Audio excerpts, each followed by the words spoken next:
Hello there, Seraphim17 once again. This is my Devil May Cry 5 Dante Must Die S-Rank walkthrough. This is mission 4 and it's entitled V, and as you can see, we're playing as a new character. V in this game is garbage, in my opinion. He completely ruins the game, and I don't enjoy saying that, but it's true. There are people who are going to love this character. There are people who are going to enjoy this character at first, but the one universal thing I think a lot of people are going to find, especially when they start playing this game at a higher level, is that he just doesn't sort of fit in. He's very interesting, he's very different, but if you like playing Devil May Cry, and the things that you like are the one-to-one control, the immediacy, just the reward for mastery of controls and understanding movements and skills and techniques, this character is going to come across as surely lacking. However, he is incredibly powerful, and you do not have to be very good with him to get good results, which is something that is converse in its whole essence of what these games are usually about. In its simplest terms, you control two familiars, because V can only use a cane, and the cane is only good at parrying and killing enemies. The general flow of combat is to use your familiars to beat up on the enemies, and then when you kill the enemy, they will be stunned in a stalemated state, like that guy just there, and then you have to go over to them as V and finish them off with the cane. The first thing to know is that the cane is not an invincible animation. So whenever you go to execute an enemy and he goes into an overly elaborate animation, you will get hit by other things, which is going to lead you to other options and choosing your moment to kill. On top of this, you have access to Devil Trigger with V, and it summons a third familiar, which is Nightmare. And Nightmare in this game is an incredibly destructive force. He's this strange claymation golem that spends more time doing nothing than he does doing something, and oftentimes is going to be at odds with what you want him to do, where you want him to spawn, and what you want him to achieve. But alas, he is the most destructive part of V's arsenal, and he's going to be a go-to guy for clearing screens, for keeping you alive, and most importantly, which is the way that I'm going to use him, for reviving your familiars when they die. So this fight here is introducing a new enemy by the name of a Behemoth, or a Behemoth, depending on how you want to say it. And this creature is a massive moving hitbox. It is wonderfully durable, it takes a lot of damage, and it is two states to this creature. It begins its state armoured, running around, doing like bum hops and stuff if you get behind it. And then when you do enough damage to it, it will break its chains, and then it will become this unveiled, tongue-lashing, sapphic monster. And that's when things get really, really awkward, because you can parry this creature when it's in its flurry, and you'll stun it, and then you'll beat up on it, and you'll probably kill it without realising there was any challenge to begin with. But if you don't, you have a freight train of moving damage. And the biggest problem with V, outside of 9 million problems with V, is that his mobility is tied to his familiars. If Griffin dies, you can't double jump, so you cannot get out of the range of a lot of things. The only option that you have left to yourself is better timing, or to do the air taunt to get a little bit more hang time.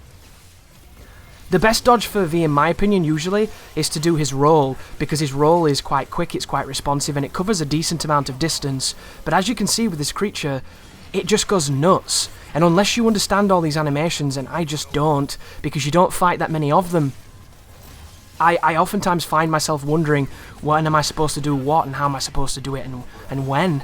And just look at it, just going nuts, chasing me down, running after me. And this is eventually going to end up in it touching me, and you're going to see just how much damage a devil-triggered Behemoth guy can do. I'm very much looking forward to understanding this enemy better, because out of all the enemies in the game, this is the one I understand the least, because it's the one you just don't fight. You pretty much fight this thing twice outside of this encounter, and one of those encounters you can skip. But right now, Shadow has been stalemated, he's been put down. I can't summon Devil Trigger to bring him back, it's just me and Griffin, and hopefully Griffin's going to stay in the air and do his thing. And this creature's just going to keep on coming for me, so there goes Griffin, and now I lose my double jump, and this is when things are going to get hairy. There goes Shadow, because of course this is Dante Must Die, get used to this. Isn't this fun, waiting for two familiars, and there we go. Incredible damage off an enemy with a moving, active, twirling hitbox. It just doesn't make much sense, does it? I'm going to try my best, guys, not to be too negative during the V segments, but I'm not going to lie, I fucking hate them. I hate them so much because they're just not very fun. But that's the end of the fight. And we can execute him with this 40-minute animation. But the way you play this character is you put in a certain amount of inputs with Shadow and Griffin to get them to do various things. The moves that you want to really be using. With Shadow, if you press backwards and attack, he will do a launcher and then follow them up into the sky by flipping in an animation that keeps them in place. It's incredibly damaging and it's really well worth your time. The second move for Shadow that I like to use is his back forward and trigger, where he'll turn into a prostate cat form and then spike his head forward in classic Shadow fashion, and that move does a lot of damage, but it's prone to miss. Those are the two moves that I like to use with Shadow. For everything else, I'll just press him occasionally to get him doing his 3-hit combos and alternate between those. With Griffin, Griffin's a little bit different. Griffin's the guy that I'm going to be charging quite a lot to use some of his more major scale attacks like the air raids and the various different electric moves. So if you press back forward with Griffin, he will release a very nostalgic orb that has these forks of lightning that'll converge on a central point. You just saw me do it just then. If you land that orb on an enemy, it will do incredible damage, some of the most damage you can do with V. It is a wonderful tool for just decimation. The second one is just holding attack by itself with Griffin. He'll charge up this move that if you get to level 3, you'll have a whole host of lightning just streaking across the environment. And between those two techniques, using Griffin for those charge moves is really, really useful. Every so often you can use him, just spam him to keep somebody in the air or do something along those lines. But fundamentally, I like to be pressing Shadow while charging Griffin, because Shadow's getting in there, staying busy doing his thing, and then Griffin's just going to be streaking and bombing and aerial raiding and things. And it's all about using them in tandem and making sure you cycle through the moves, because to meet the style requirements, you're probably not going to have too much trouble with V, because he does so much damage, and half of it you don't even mean to do, the game does it itself. But on top of that, a couple of good ways of boosting the style outside of swapping between the different moves and such. There's an ability to power up your familiars by holding a button, pressing them, and you'll infuse them with Devil Trigger. And what this does is, this makes them move autonomously and do a little bit more damage. You can power it up a consecutive amount of times, but when you power them up, you can also tell them what to do. And one of the things that I discovered quite recently, because I don't really experiment with this character because I don't like him, I discovered that, and I didn't discover it as in invent it, I just figured it out for myself and I didn't know this. I noticed that if you charge a level 3 move, for instance, one of the Griffin attacks that does a lot of damage, if you power him up and infuse him with Devil Trigger before you release it, it will do more damage. And a really great strategy for attacking something at a distance with Shadow is get Shadow to start the back forward attack where he spikes with his face, and then power him up as he finishes it, and it'll do way more damage. It's really good. Or conversely, you can power him up and then command him to do that move, and then when he's in that move, it'll do more damage, and you can see some serious chunks coming out. It's really, really interesting. And they do a really nice boost to your meter. The next thing to boost your style with V is, of course, to use his taunts when close to the enemies, and to make the most of the book.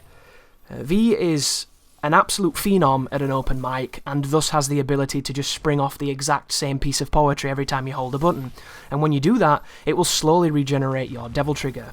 Because V is looked at as kind of a sedimentary character that stays back and bombards things with his spammy Dynasty Warrior familiars, a lot of people are just going to stand at a distance and use the book, and that's going to be their neutral state. You'll notice that I run around quite a lot, and I'm a little bit more active, and you don't have to do that. I just prefer to do that because it makes me feel like I'm actually engaging my brain, rather than repeatedly mashing my face into my controller like some kind of precursor necromorph outbreak on the Ishimura. And just because I don't like V doesn't mean that you won't. Maybe he's your favourite character, maybe he's the person you have the most fun with. It's definitely unique, I'll give it that much. But my argument for why I feel like this character is a failure is because V doesn't interact with anything. If he had combos with his cane, if he had these abilities to do interesting things that complemented the summons, I think he would work on just a fundamentally better level.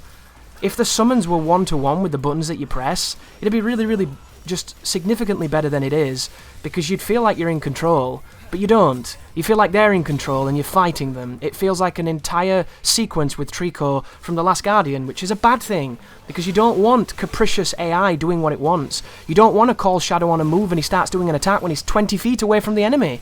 You don't want to be using a move as Griffin and you have to jump away and you double jump by accident and cancel what Griffin's doing. Like, there's so many features that just boggle the mind. And I don't really understand it. I feel like they needed almost twice the moves that they have to make them interesting. Or I feel like initially in the development process, there was a third familiar that you could access at the same time that would have added that extra dimension. Because as it stands, Phantom is absolutely necessary for V, in my opinion. I feel like if he had Phantom, it'd just be so much more interesting. Can you imagine the stuff they could have done with him? Like, Nightmare they ruined because it just looks like a blob of shit, and I suppose Nightmare does look like a blob of shit, but then he turns into this really creative, strange, armoured, moving tank thing that's got all these weird gimmicks that would have been fantastic to see in the game, but it's absent. But Phantom? Can you imagine the shit you could have done? Like, launching them with Shadow, attacking them with Griffin to keep them in the air, and then Phantom just streaks out of the sky and does the butt slam on you like he did on the second encounter. It could have been sick. Starts firing those pillars from the ground of magma. And I suppose your argument could be that, well, that'd get quite complicated. How are these people going to do it? It's because it's fucking easy. 3 buttons is not difficult to press. If you're playing Devil May Cry, your execution is way higher than the average player. You know? If you can rev and exceed with Nero while jump cancelling and doing some of the other stuff, if you can do that, you're fine. If you can swap styles while doing fancy shit with Dante, there's no planet where you can't press 3 buttons as V. You know? I just think it would have been so much better. But a couple of things that I need to talk about with him before I forget, because I'm inevitably going to get derailed by I do not like V, the tangent. V has a couple of moves that can really help him stay safe. One of them is that Royal Fork, I think it's called. It's a move that you purchase when you're in midair. You do a circle on the analog stick and you press the move to teleport and to cane. And what it will do is, he'll throw out these like spectral swords, and then when he lands, it will kill any enemy in the vicinity who is stalemated.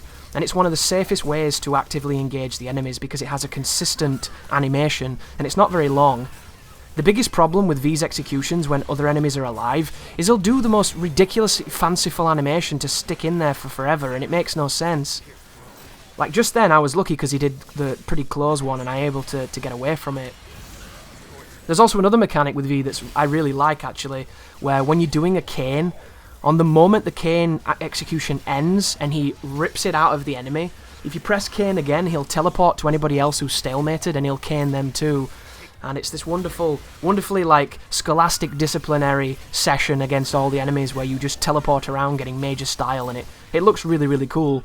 And it's arguably one of the more technical aspects of V. Because at this moment, there's only a handful of tech that's been discovered with V. I'm hoping that changes and my opinion of him changes.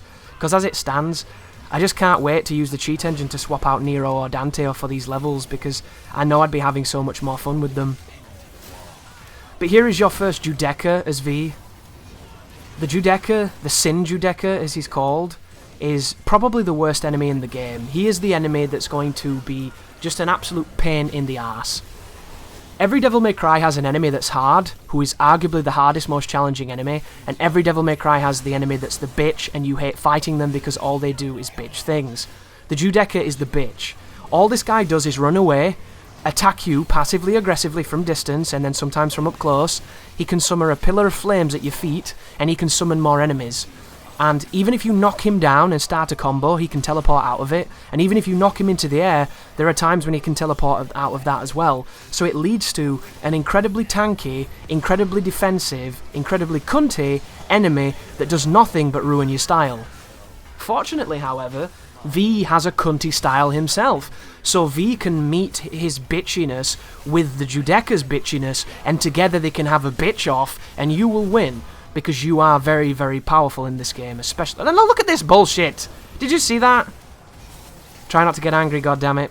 That was bad. That was so fucking bad. Thank you, Lock-On, for your gift of trying to stalemate an enemy that's not dead. Cheers, bruddy. But if you don't know, guys, when you lock onto people, you can click one of the analogs to change targets, but who the fuck remembers to do that when you're trying to style? I know I don't. I just get mad. Look at Griffin charging the fork. It looks sick. Look at it. So much damage. It's really cool. And then Shadow gets murked, and then I summon Nightmare to start doing some damage. But there goes the Judeka, the guy who ruins the game. Every single time that enemy is present, it ruins the game. It should have the same HP threshold as the Baphomets, and then it would be fine. But instead, it is essentially, it's a fucking teleporting burial. Not quite as bad as the flying burial, which the Godfather Dictator lovingly dubbed, but it's just, why do they exist? I'd love to know. And now we get to fight the boss, and I actually like this boss, which you're probably thinking, well, this angry English guy doesn't like very much, but I actually like this one. It's not a great boss, and I think it would be more fun with the other characters, but this is a boss that definitely complements the way V plays. And my strategy here, guys, is very, very simple.